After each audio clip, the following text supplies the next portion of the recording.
Praise the lord. ఈ దినము దేవునికి వాగ్దానము నీకోసం. 61వ కీర్తన 2వ వచనం. నేను ఎక్కలేనంత ఎత్తైన కొండపైకి నన్ను ఎక్కించుము. దావీదు మహాభక్తుడు దేవుడిలో ప్రార్థన చేస్తూ, ప్రభువా నేను ఎక్కలేనటువంటి ఎత్తైన కొండపైకి నన్ను ఎక్కించండి. దానికి ముందు ఆయన చెప్తున్న మాట, ఆయన అంటాడు, ప్రభువా నా ప్రాణము తలడెల్లగా భూ దిగంతము నుంచి నేను నీకు మొరపెట్టుచున్నాను. అంటే ఆయన ప్రాణము తల్లడెళ్ళిపోతుంది, ఆయన ప్రాణము సమస్యలిపోతుంది, ఆయన ప్రాణము ఏదో కష్టానికి బాధకు గురైపోయింది.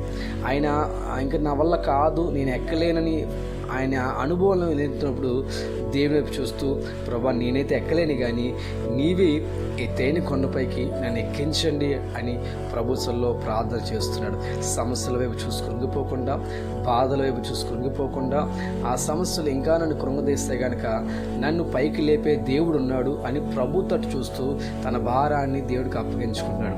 ఈ రోజున నీ జీవితంలో కూడా నీ వల్ల కానివి, నీ వల్ల జరగనివి, ఇంకా నా జీవితాంతము ఈ బాధలు తప్పవు అని ఒకవేళ ఆగిపోతున్నామేమో, నీ ప్రాణం కూడా తలడిల్లుతుందేమో, నీ ప్రాణం కూడా సమస్యలిపోతుందేమో.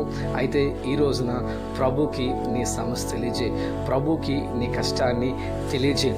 ఎప్పుడు నువ్వు ప్రభుకి నీ కష్టం తెలియజేస్తావో నీ పక్షమున దేవుడు నిలబెడతాడు. ఎందుకో చెప్పాలా, దేవుని సన్నిధిలో ఒక ముగ్గురు బిడ్డలు కనబడతారు, షద్రక్, మేషక్, అబేద్నెగో.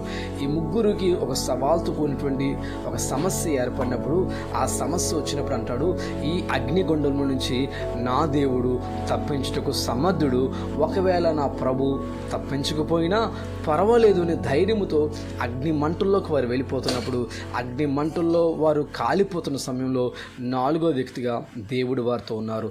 దేవుడు ఎప్పుడు వారితో ఉన్నారో చిన్న అగ్ని కణము కూడా వారిని ఏమి చేయలేదు, వారు సజీవులుగా బయటికి రాగలిగారు. ఈరోజు నీ సమస్యను బట్టి కృంగిపోకుండా నువ్వు దేవుడికి అప్పగించుతూ, ప్రభా ఈ సమస్యని దాటలేను కనుక నీవే దాటించండి, నేను ఎక్కలేని ఎత్తైన కొండపైకి నన్ను మీరు ఎక్కించండి అంటూ నువ్వు ప్రభువులో ప్రార్థన చేస్తే దేవుడు నీ పక్కన నిలబడి నీ తోడుగా ఉండి, నువ్వు ఎక్కలేని స్థలాలు, నీ వల్ల కానివి, నీకు అపజయం అనుకుని కూడా దేవుడు జయమునిచ్చి ఉన్నతమైన స్థితిలో ప్రభు నేను ఉంచబోతున్నాడు. నమ్మండి, విశ్వసించండి, ప్రభు వారు గొప్ప కార్యాలు జరిగించబోతున్నారు. ఇప్పుడు నీ జీవితంలో కొంత ఆలస్యం అవ్వచ్చు, కొన్ని సమస్యలు బట్టి కృంగిపోవచ్చు, కానీ తల్లడెళ్ళిపోవచ్చు, కానీ ఆ తల్లడెళ్ళిపోయే అనుభవాల నుంచి దావీదుని దేవుడు పైకి లేపినట్లుగా నిన్ను పైకి లేపుతాడు. కనుక విశ్వసించండి, దేవుని కార్యాలు మీ కుటుంబంలో ప్రభు జరిగించబోతున్నాడు. ఈ వాగ్దానము మీ కుటుంబంలో ప్రభు నెరవేర్చునుగాక. ఆమేన్.